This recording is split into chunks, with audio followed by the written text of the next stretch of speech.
Hello everyone, how are you all doing? Welcome to Sri Jendra Rank Zone Classes, a name trusted for its quality teaching for providing the best to its students.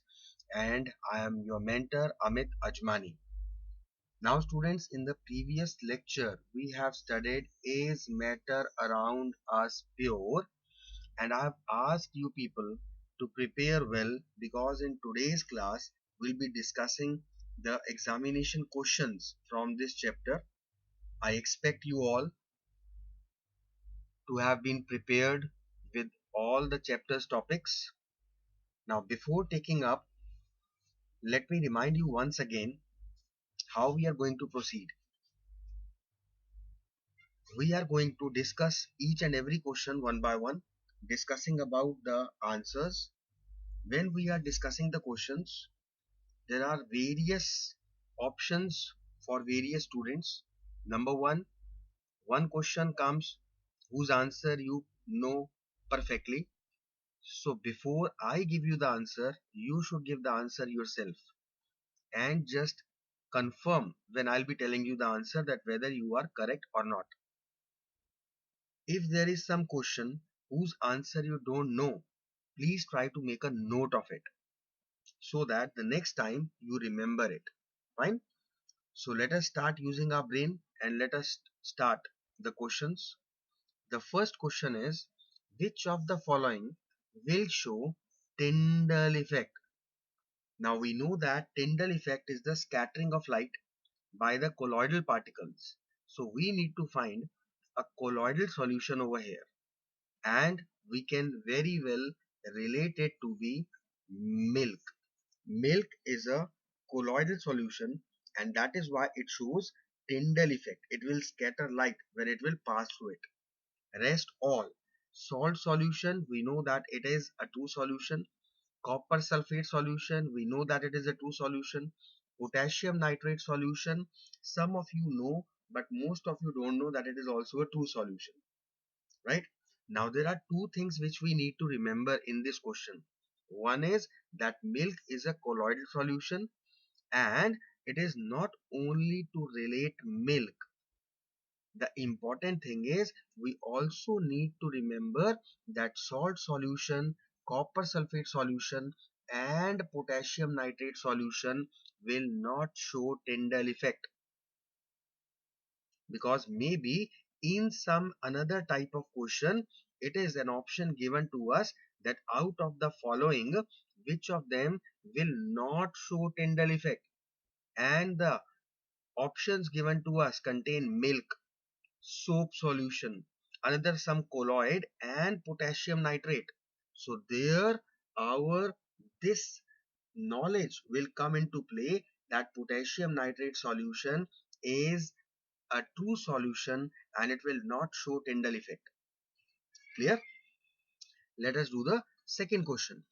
Which of them is not a chemical change? Let us see the options. First is the heating of wax, or the heating of hydrated copper sulfate, rusting of iron, and burning of candle. Now, out of these, the correct option is heating of wax, because when we heat the wax, then it is only a physical change that the wax will be converted from solid state to liquid. That is why it is a physical change, not a chemical change.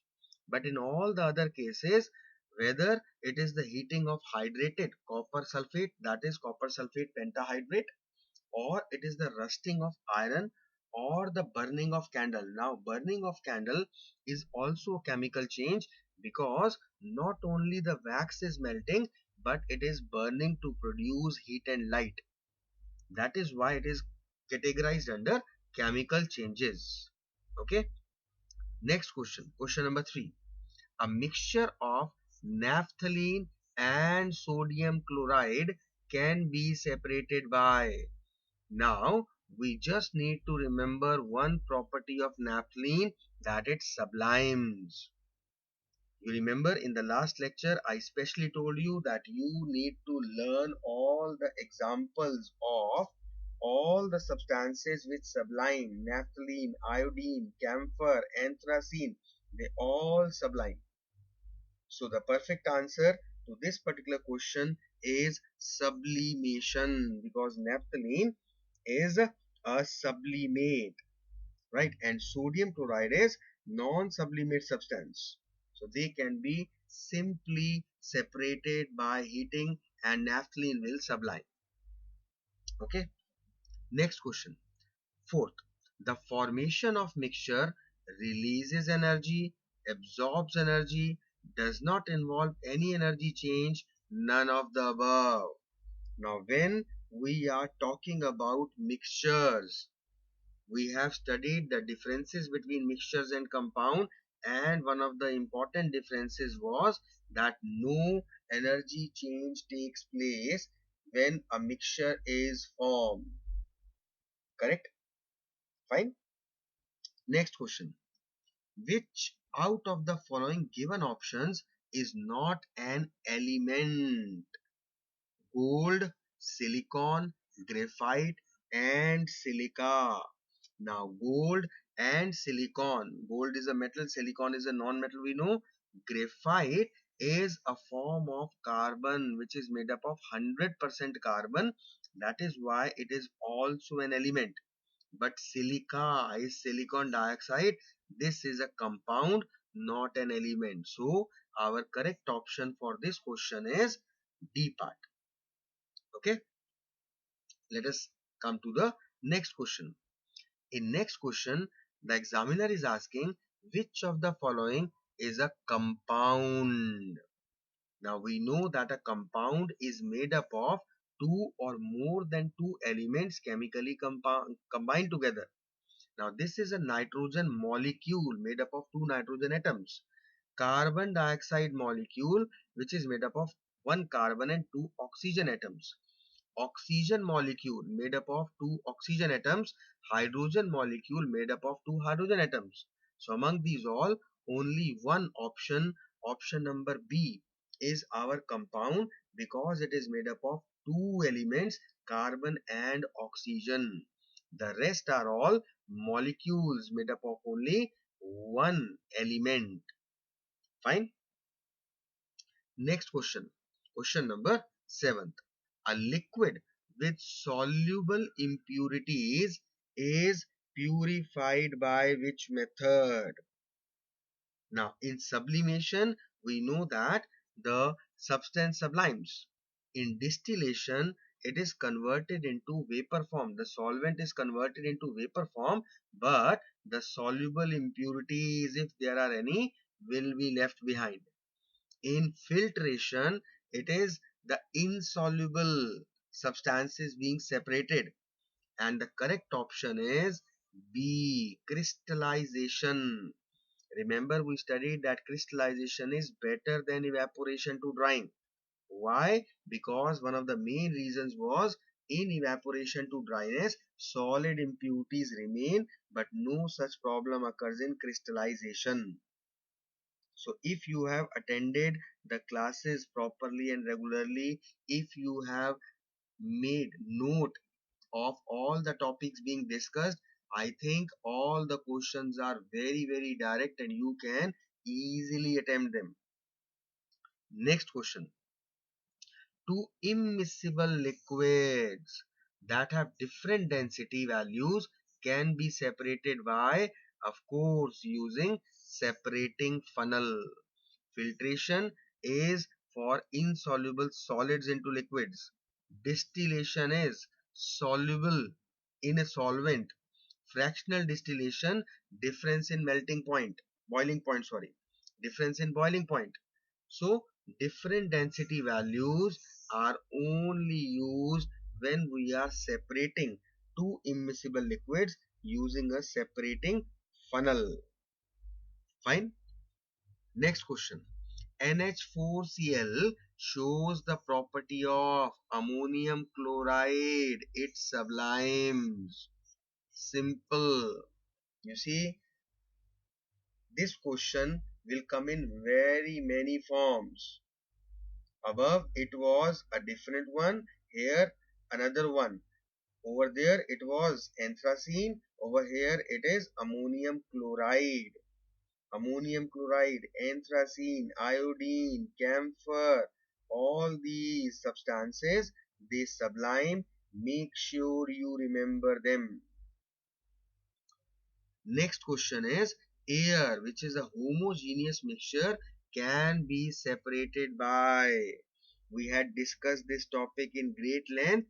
It was the process of fractional distillation, which is used to separate the components of air by liquefying them, right? Next, solubility of a solute in a solvent to form a solution. Now the options given to us are whether it decreases with temperature, it increases with temperature, it shows no change, none of the above. Now we should know that the solubility increases with temperature. Whenever we'll be increasing the temperature, more amount of solute can be added in a solvent. So the correct option is B. Next question. Chemical formula for hydrated copper sulfate is.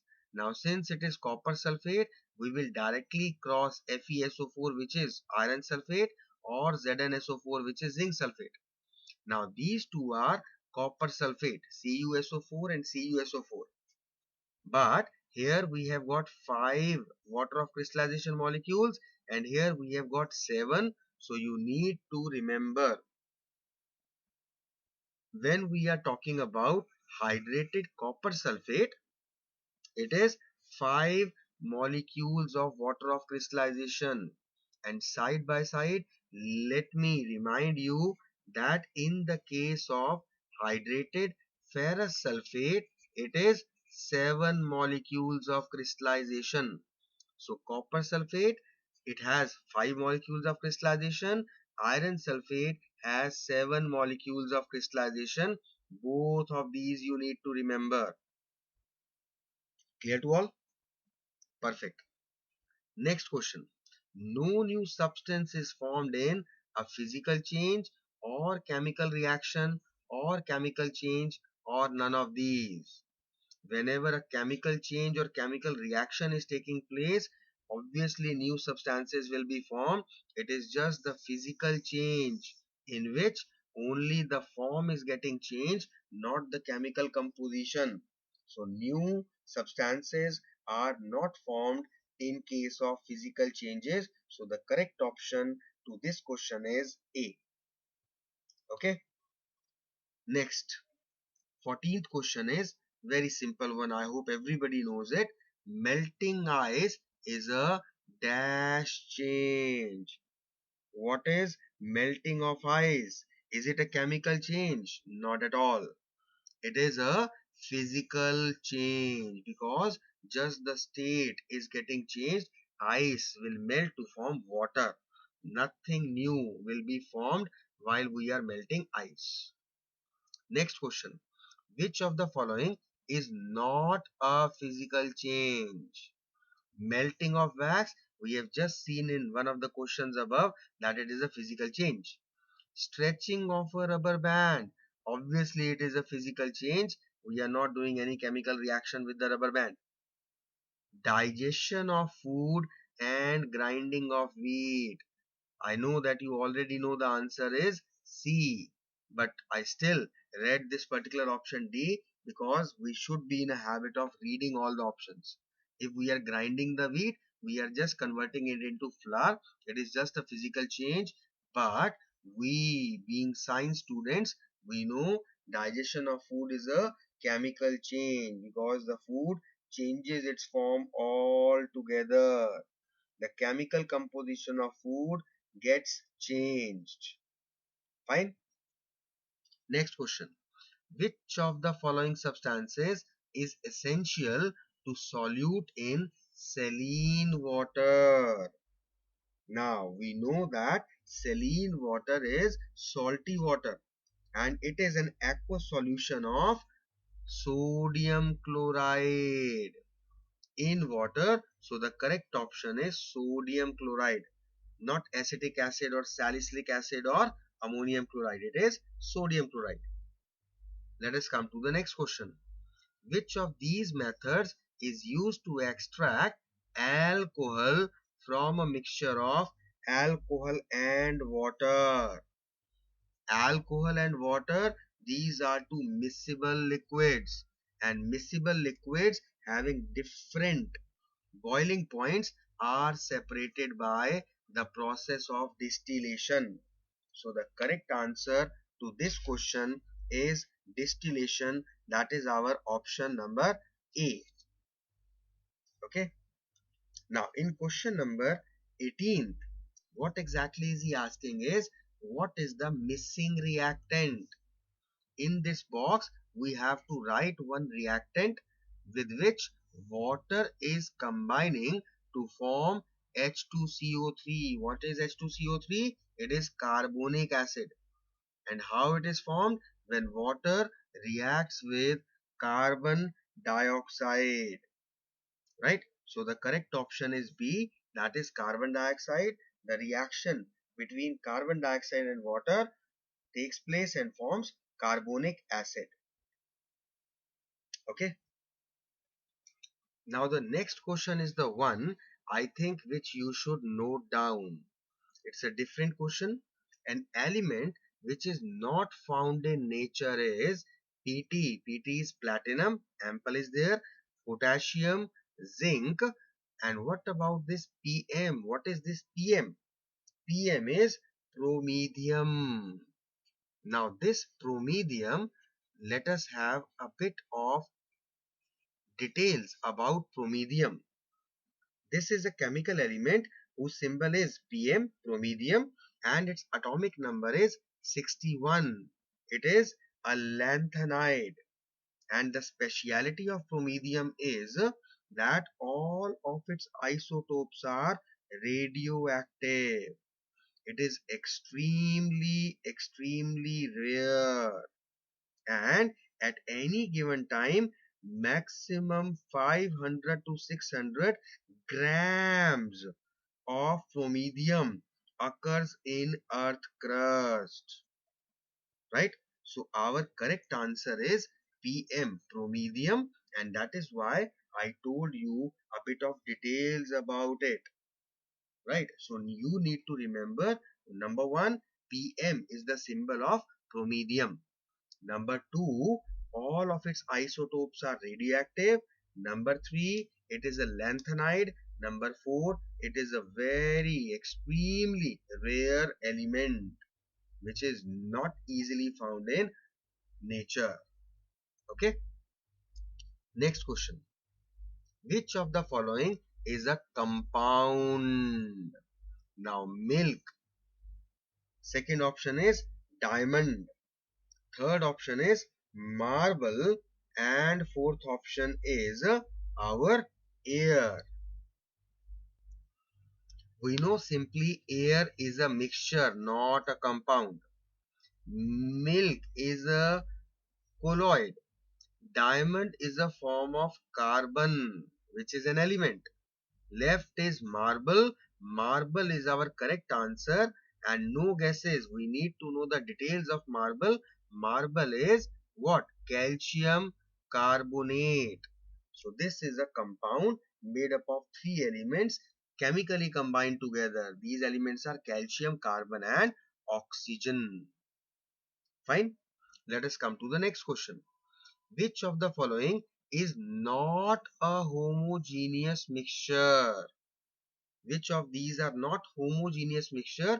A mixture of oxygen and nitrogen, air, it's homogeneous. Brass, it is an alloy, homogeneous mixture.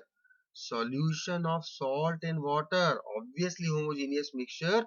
The left one is milk, which is a colloid.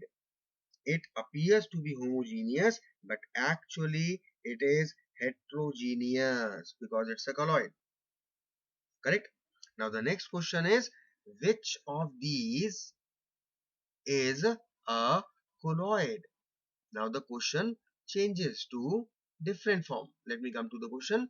Which substance is not a colloidal solution? Milk, we just saw above, the main logic that we gave above was milk is a colloid. Blood is colloid. Soap solution is also colloid, but mud is not. Mud is a suspension, right? It's not a colloid. Okay. Coming to question number 23, which type of solution doesn't exhibit Tyndall effect? Now we know Tyndall effect is shown by colloidal particles, shown by heterogeneous suspension, but true solutions do not show Tyndall effect. Why? Because the particles of true solutions are very, very small, so they cannot scatter light. Okay. Next question. Consider the following processes: rusting of iron, electrolysis of water, condensation of water, and heating of iron powder with water. So these are various options given to us. Now what exactly is he trying to ask in the question? Which of the following can be considered as chemical changes? Which among these are the chemical changes? Rusting of iron is a chemical change. Electrolysis of water, water will be broken down into, split up into hydrogen and oxygen. It is a chemical change. Condensation of water, water is getting condensed to form ice. It is not a chemical change, it is a physical change. Heating of iron powder with water, it is a chemical change because in this reaction ferrous or ferric oxide will be formed. So first, second and fourth, these are the chemical changes. Let us see in which option we are given first, second and fourth. A is first, second and third. Third is not a chemical change. Second, third and fourth. Third is not a chemical change. 1, 2 and 4. Yes. This is our correct option. This is our right answer. That is C part. Sorry, B part. First, second and fourth. These are the chemical changes. Next question is, when hydrogen and oxygen combined chemically in a fixed ratio of 1:8 by weight, X is obtained.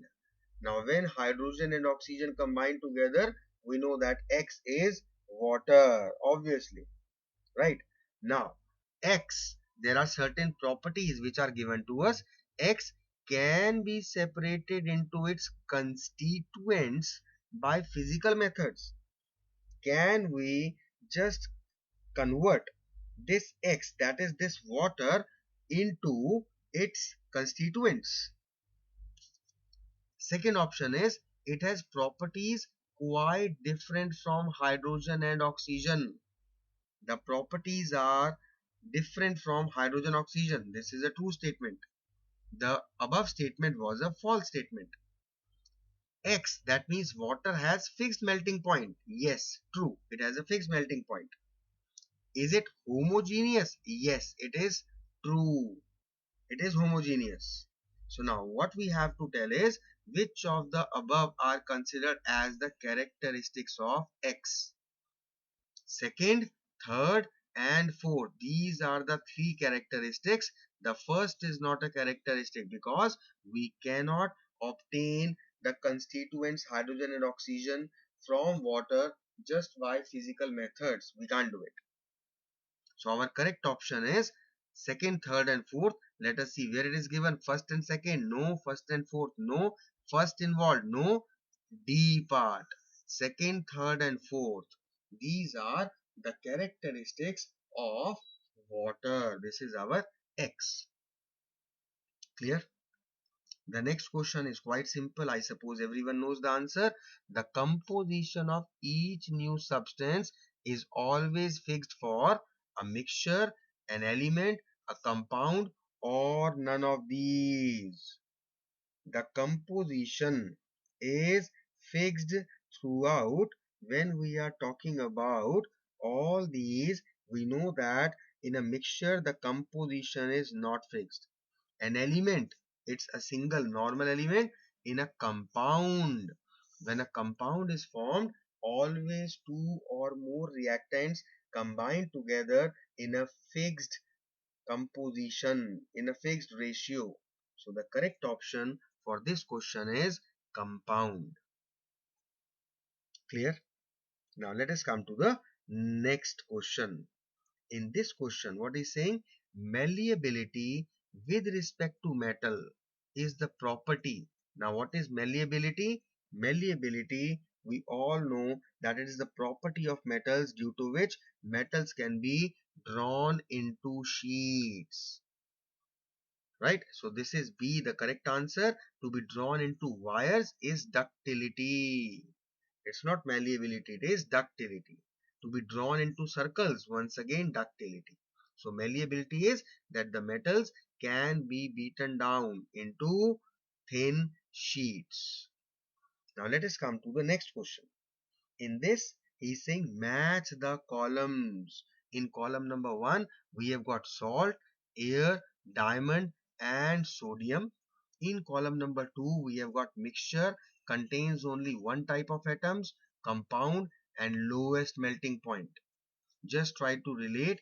We know that air is a mixture. So the B should be in collaboration with first. Right? Second important thing is that diamond contains only one type of atoms, that is our what? Carbon atoms. Correct? Salt is NaCl, sodium chloride. It is a compound and sodium has the lowest melting point. Fine. So the correct answer of this should be A should be related to 3. So A related to 3, 1, 2, 4.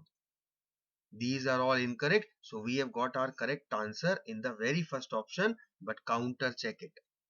Counter check it. A we have just matched with 3. B we have matched with 1. So B is rightly matched with 1. C is rightly matched with 2 and D is rightly matched with 4. Always try to confirm all the given options, only then mark it, because of course we need to gain marks. Clear? Let's come to the next question. Some solutions are given to us: milk churned with water, water containing mud and blood and starch solution. Which of these show Tyndall effect? Now when we talk about milk churned with water, milk, it's a colloid. Colloids show Tyndall effect. Water containing mud, now it becomes a suspension. So suspensions also show Tyndall effect. Blood is a colloid, shows the Tyndall effect. Starch solution is a colloid, once again will show Tyndall effect. So our correct answer is all of these. All of them will scatter light. They all will show Tyndall effects. Right? Next question. Some processes are given to us. Use of biogas as fuel.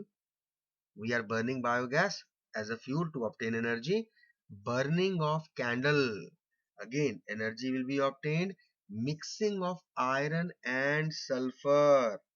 Now, I think we are able to relate where the question is going, because out of these three, this third one is different. We are mixing iron and sulfur, making a mixture. Next is distillation of water.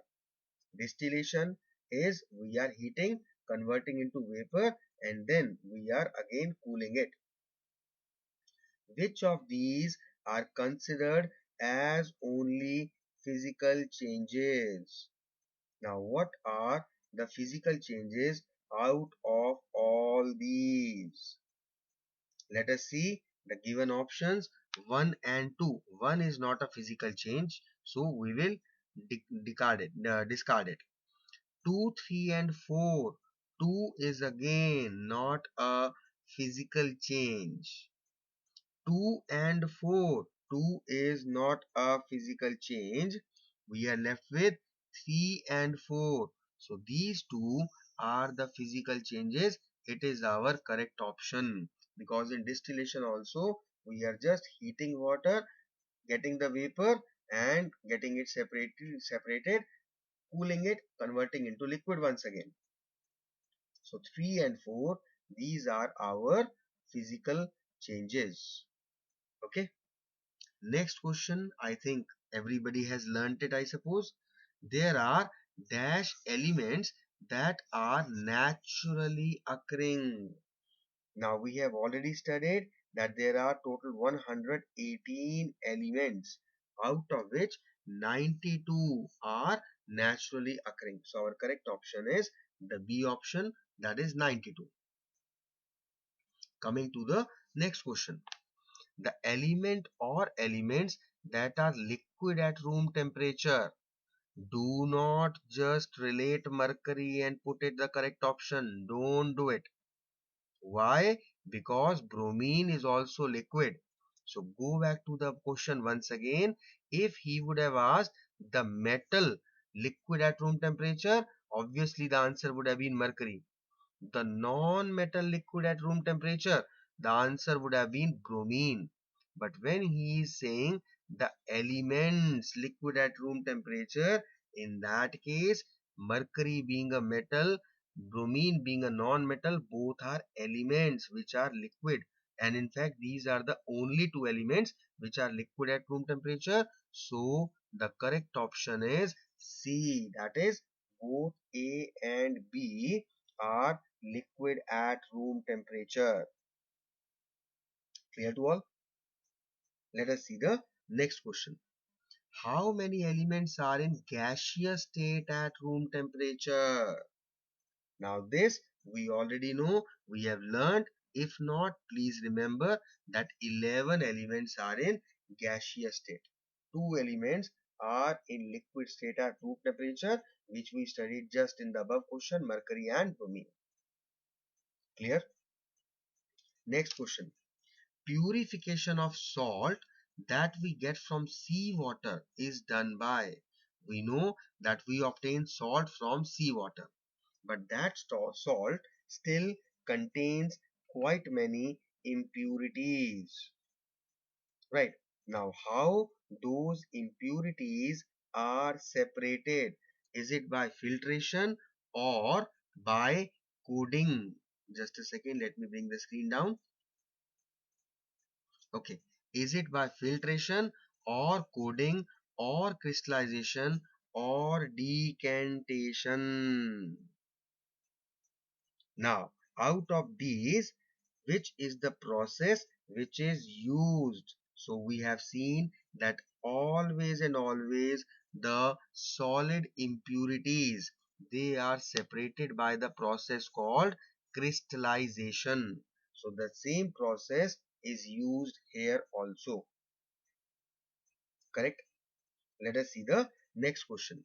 The technique used to separate pigments from natural colors. Now we know that for pigments they are in very small quantity. So for that we use chromatography. Clear? So the correct answer to this question will be our B part, that is chromatography. Let us come to the next question now. In this question, what he is saying is, in which of the following conditions the distance between the molecules of hydrogen gas would increase? Now you see what a beautiful way of asking the question. The distance between the molecules of hydrogen gas would increase, means hydrogen gas is expanding. Now, when exactly it is going to happen? Let us try to relate. Increasing pressure on hydrogen contained in a closed container? Of course not, because if we increase the pressure, it is under pressure, it is going to be compressed. So, first option, we are going to leave it. The second option is some hydrogen gas leaking out of the container. Now, when it leaks out, it is going to spread.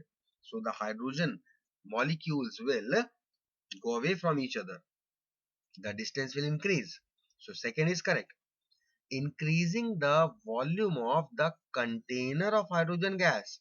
Correct, because if we increase the volume of the container, then there will be more space, and we know that the gases, they fill their container completely. That is why they will spread, and once again, because of spreading, the distance between them will increase. Next, adding more hydrogen gas to the container without increasing the volume of the container. Now, if you are going to add more hydrogen gas, it is not going to increase the distance. So, no. So, our correct option is second and third. Let us try to find out where exactly it is given in the question. First and third, no. First and fourth, no. Second and third. This is our right answer. Okay. Next question. When a gas jar full of air is placed upside down on a gas jar full of bromine vapors. Now try to relate. A gas jar full of air is placed upside down on a gas jar full of bromine vapors. The red-brown vapors of bromine from the lower jar go upward into the jar containing air. Now, in this experiment, simply we can relate that bromine is heavier than air. That is why bromine is displacing air and going up. Right? So, in this question, our C is the correct option. Next question. A form of matter has no fixed shape but has a fixed volume. We know that liquids have a fixed volume but no fixed shape. Solids have both fixed shape as well as fixed volume, and gases neither have fixed shape nor fixed volume. So we need to look out for a liquid. Let us see. Krypton is a metal, kerosene is a liquid, carbon steel solid, carbon dioxide is a gas. So our correct option is kerosene. That is the option number B. Clear? Next question, question number 39. Which one of the following statement is not true? Such type of questions, we need to focus whether he is saying which of the statement is true or which of the statement is not true, because it means totally the opposite. So we need to be very focused while giving the answers. First option is the molecules in a solid vibrate about a fixed position. Yes, this is a true statement because the gap, the interparticle spaces between the solids is so less. That is why they tend to vibrate about their fixed positions. Next, the molecule in a liquid are arranged in a regular pattern. Obviously not. Solids are arranged in a regular pattern. So this is a false statement. We have got our answer, but still let us try to relate the other options. The molecules in a gas exert negligibly small force on each other except during collisions. We know that this is a correct statement. The molecules of a gas occupy all the space available. Once again, correct statement. So, our answer is the B part, that the molecules in a liquid are arranged in a regular pattern. This is a wrong statement. Clear to all? Come to question number 40. The correct procedure of heating iron sulfur mixture to prepare iron sulfide is. Now I think most of you don't know the answer to this question, so you need to note it down. The correct procedure is heat the powder mixture at the base of the test tube using a blue flame throughout. This is our first option is the correct. Right? Look at the other options also. In the other options, it is given heat the iron fillings and sulfur mixture in the middle of the test tube using yellow flame. No, both the things are wrong. Heat the powder mixture at the top of the test tube using orange flame. No. Heat the iron fillings and sulfur mixture at 3/4 of the test tube using a red flame. No. So we need to heat it at the base of the test tube using a blue flame. Clear? Next question. When water at 0 degree freezes to form ice at the same temperature of 0 degree, then it absorbs some heat or releases some heat. Neither absorb nor release heat. Absorb exactly this much amount of heat. Now in this question, we need to relate that it is the latent heat of what? The latent heat of fusion which is coming into play. So when water at 0 degree freezes to form ice, it releases some heat. Fine. And vice versa. If we have to convert water at 0 degree into liquid at 0 degree, we have to give some heat. So in that case, it would have absorbed some heat. Then A option would have been the correct option. Try to relate both the type of questions. This is just for practice that we are doing. So it is always better to manipulate the questions and to think what other possibilities could be there. Okay. Next question. When heat is constantly supplied by a burner to boiling water, then the temperature of water during vaporization rises very slowly, rises rapidly until steam is produced, first rises and then becomes constant, does not rise at all. Now, once when we are heating boiling water, then the water is boiling at 100 degree. So, after that, it will be converted into steam at 100 degree. This we know, latent heat of vaporization. So, that means the temperature will not rise during vaporization, right? Because by gaining more heat, it is actually breaking the bonds. From liquids, it is converted into vapor form. And this heat, which is actually given to the water but not raising the temperature, is called latent heat of vaporization. Clear? Next, which one of the following set of phenomena would increase on raising the temperature? So we are given a few set of phenomena. We have to tell which of them will increase on raising the temperature. Diffusion, yes, it increases on increasing the temperature. Evaporation, yes, it also increases. Compression of gases, no, because gases are compressed due to pressure, not because of temperature. So because of this third part, we have to cross it. Next, again evaporation, yes. Compression of gases, no. Solubility, yes. But compression of gases, we need to cancel it out. Next is evaporation, correct. Diffusion, correct. Expansion of gases, correct. The gases on heating or on increasing the temperature will gain more energy, and because of that, that kinetic energy, they will expand faster. So C is the correct option. Let us see the D also. In D, I can see compression of gases, because of which we have to discard it. Clear? Next question.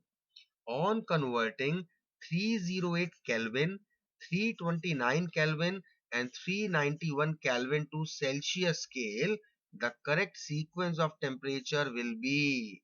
Now this we need to calculate because we need to relate. Now we know that temperature on Kelvin scale is equal to temperature on degree Celsius plus 273. So if we want to relate the temperature on degree Celsius scale, we have to deduct this 273 from the Kelvin scale temperature. So let us try to relate one by one. 308 Kelvin minus 273, it comes out to be 35 degrees Celsius. So this is our first option. 329 Kelvin, deducting 273 out of it, we will get 56 degrees Celsius. This is the second option. 391 Kelvin minus 273 gives us how much? 118 degrees Celsius.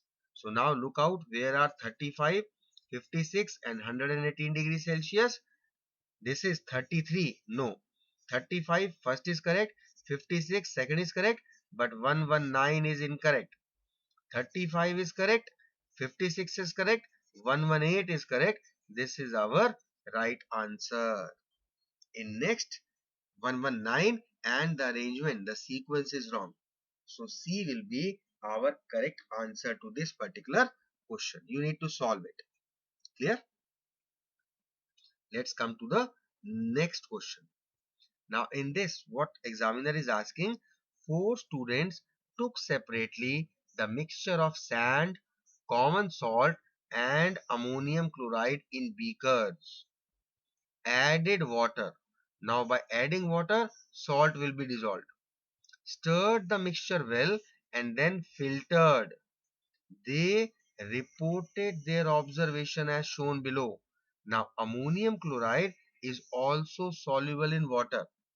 So when ammonium chloride and common salt and sand mixture is added to water, or rather water is added to them, then it is going to dissolve common salt and ammonium chloride, both of them, and sand will be left, right? As residue, sand will be left, because ammonium chloride, common salt, ammonium chloride, they are all soluble in water. So as residue, we'll have sand. In the filtrate, we will have ammonium chloride and common salt. So the fourth student is correct. First four. This is our correct option. The fourth student is correct. Clear? Right? Now you people are smart enough to relate the stars for the answers, but please try to relate the logics also. They are more important, because if you are not able to relate the logic, the reasoning behind it, you cannot just cram all the possible questions. It's not possible. You need to learn lot many things, but more importantly, you need to apply logic. You should be strong concept wise. That is more important and that is required. Fine. Next question. Which of the following phenomena always results in the cooling effect? It is evaporation, because when some particular liquid evaporates, it takes the heat from the surface. Whether it is our sweat, what happens in sweat, why we sweat in summers, the reason you already have studied, that this sweat, it takes the heat of the skin and it makes it cool. Similarly, we sprinkle water on the roofs or in front of our houses in summers. Why? Because of the sun rays, the floor, that has been, the ground has been very hot. So when we sprinkle water over it, the water takes away all the heat, it evaporates and leaving behind the ground cool. So evaporation always has the cooling effect. Clear? Next question. Which of the following cannot be considered as a form of matter? Atom, form of matter. Water is a compound. Electrons are there, not humidity. Humidity is not a form of matter, right? It is the water vapors in probably mixture of liquid form in the atmosphere. So this is not a form of matter. 48th question. Which of the following causes the temperature of a substance to remain constant while it is undergoing a change in its state? This is latent heat. And this latent heat is of two types. You should know that thing also. It is, one is latent heat of fusion and latent heat of vaporization. What is latent heat of fusion?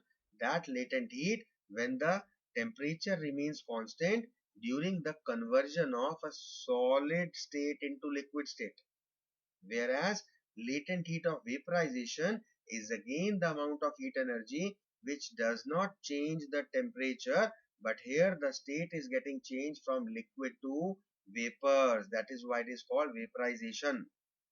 And fusion is melting, that is conversion of solid into liquids. Next question. Which of the following statements is correct? Materials existing as liquid at room temperature have their melting and boiling point lower than the room temperature? No. Their melting point can be lower but not the boiling point. So it is a wrong statement. The phenomena involving the transition of a substance from solid to liquid is called sublimation. Obviously no, because we know very like deeply we have studied sublimation, and we know very well that sublimation is solid to gas or gas to solid without being converted into liquid. So again this is a wrong statement, not correct. To convert a temperature on the Celsius scale to Kelvin, subtract 273 from the given temperature. If we want to convert a temperature on Celsius scale to Kelvin, we have to add 273. Do not get confused. Just think for a while and then write your answer. You have to add 273, not subtract. It should be the other way around. Subtraction is when you need to convert Kelvin temperature into Celsius temperature, like we did in 2 or 3 questions back. We did it, right? Next, the density of ice is less than that of water. Yes, because it floats on the surface of water. So this is our correct answer. Next question. Which of the following statement is not true? Now we have to tell which of these is not true regarding the characteristics of matter. Number one, particles of matter are randomly moving in all directions. Perfect statement. Brownian motion we know. Kinetic energy of the particles increases with rise in temperature. Correct statement, because if we heat they will gain energy and hence kinetic energy will increase. Kinetic energy of the particles of all matter remains the same at a particular temperature of all the matter. No, this is an incorrect statement, because different particles have different kinetic energies at the same temperature. The answer we have already got, the C. Let us try to relate the D option also. Particles of matter diffuse into each other on their own. Yes, there are so many examples in our day-to-day life where we have seen the particles of matter diffusing, right? Incense stick burning, cooking of any particular item in the home, you can have the smell in the entire room. That is because of diffusion only. Correct? Next question. What is the name of metal which exists in liquid state at room temperature? Metal is mercury. Had it been non-metal, then our answer would have been bromine. Clear? Next question. When the liquid is spun rapidly, spinning milk, taking butter and cream out of it, spinning is centrifugation. Let us read the whole question. When the liquid is spun rapidly, the denser particles are forced to the bottom and the lighter particles stay at the top. This principle is used in centrifugation. Correct? Next question. What is the name of the metal which exists in liquid state at room temperature? Of course, again it's mercury. So this question has been repeated, I suppose, or typed again, or should have it been a non-metal. So if it is non-metal, then our answer would have been bromine. Clear? Next question. Which of the following elements is not a metalloid? Boron is a metalloid, silicon is a metalloid, germanium is a metalloid, tungsten, it is a metal. It is not a metalloid. Okay. Next, if we put camphor in an open container, its amount keeps on decreasing. Why? Because it continuously gets converted into gaseous form. The process is called sublimation. Camphor, naphthalene, ammonium chloride, anthracene, iodine. Keep all these names in mind. These are the substance which sublime. Clear? Coming to the next question. Heterogeneous mixture in which the solute particles do not dissolve and remain suspended throughout the solvent, and the solute particles can be seen with the naked eye. They are, of course, suspensions. Correct? These are the suspensions when the size of the particle is so big that they do not get dissolved and they have separate visible physical boundaries. Let's come to the next question. In tincture of iodine, what is tincture of iodine? Mixture of alcohol and iodine. You must know it. Find the solute and the solvent. It is a mixture of iodine and alcohol is in more quantity, larger quantity. So obviously, whichever is in the larger quantity, it is our solvent. Alcohol is the solvent and iodine is the solute. So our correct option is B. Okay. Next question. The continuous zigzag movement is Brownian movement. The zigzag movement of colloidal particles in a dispersion medium is called Brownian motion or Brownian movement. Next question. A pure substance which is made up of only one kind of atom. Only one kind of atom. They are the elements. Right? They may be molecule also. Let us try to relate. Cannot be broken into two or more simpler substances by physical or chemical means. Now it is element. Compounds contain two different type of atoms. Molecule can be broken down by chemical means. Mixture can't be, of course. They are not pure substances at all. So mixtures, not even a possibility. Clear? Next, which of the following non-metal is a good conductor of electricity? Non-metal. Obviously, metals are all good conductors of electricity, right? Aluminium is a metal, gold is a metal, so we keep them sidetracked. They are good conductors of electricity. Talking about silicon and graphite, out of these, silicon is a non-metal, which is a poor conductor, and graphite, a form of carbon, it is an exception.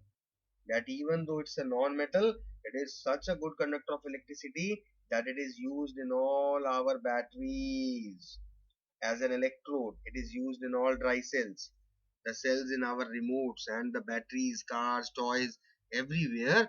Graphite is used as an electrode. Let us come to the next question. Which of the following property does not describe a compound? Let us see. It is composed of two or more elements. Yes, it is. Is it a pure substance? It is a pure substance. It cannot be separated into constituents by physical means. No, it can't be. So it is also a correct statement. It is a characteristic of a compound. Next and last left should be our answer. Let us confirm. It is mixed in any proportion by mass. No, because compounds are the combinations of two or more elements chemically combined together in a fixed proportion by mass. So their proportion has to be fixed. Okay. Next question is very simple. It's, I think the marks are distributed freely if these type of questions are coming. When two liquids do not mix, they form two separate layers and they are called immiscible liquids. Clear? Very simple question. free. Marks distributed free of cost to everyone. Next question, 63rd. How one can separate ammonium chloride? I don't think I have to give the answer of this. Ammonium chloride, sublimation, no other option. Next, the amount of solute present per unit volume or per unit mass of the solution or solvent is known as concentration of a solution. Now, very importantly, try to relate. Just do not see the concentration, because concentration is given in three different options: concentration of a solvent, concentration of a solute, concentration of a solution. This is the main difference between these three. So we know that we always calculate the concentration of a solution, not of that of a solvent or solute. Clear to all? Next question. According to definition of pure substance, which of the following is a pure substance? Ice. Ice is actually water. Water is a compound, so it is a pure substance. Mercury, metal element, pure substance. Iron, metal element, pure substance. So all of these is our correct option and the correct answer. Clear? So these are a few questions. You must be wondering and thinking in your mind, sir, 65 questions and you are saying few questions. Yes, they are few questions. These are those questions which have come in the examination. Apart from these, there are so many other questions which have the potential to come, and we have understood, learned so many other things also, right? So you should be properly and thoroughly prepared with minimum all these 65 questions, and just a very honest reply. Don't give that reply to me, you have to give the reply to your own self. Out of these 65, how many of you knew all the correct answers? If anyone, well done, very nice, very good, keep it up. But depending upon the number of mistakes you have done, always try to relate how many questions the answer you know correctly and how many you gave wrong answers. The higher is the number of correct answers, the better it is, obviously. And the higher is the number of the incorrect answers, you need to relate where exactly you lack and how to remove that lacking, because you still have got time to work upon that. And this is why we are here, trying to help you out in order to improve and enhance your performance, your marks. Got it? And if any one of you has got around 50% incorrect answers, that is a cause of concern. I always say that, because this simply shows that either you are casual while you are studying, you were distracted somewhere else, you did not focus well, or the second option is, which I feel bad about, which I actually feel concerned about, is you are overconfident.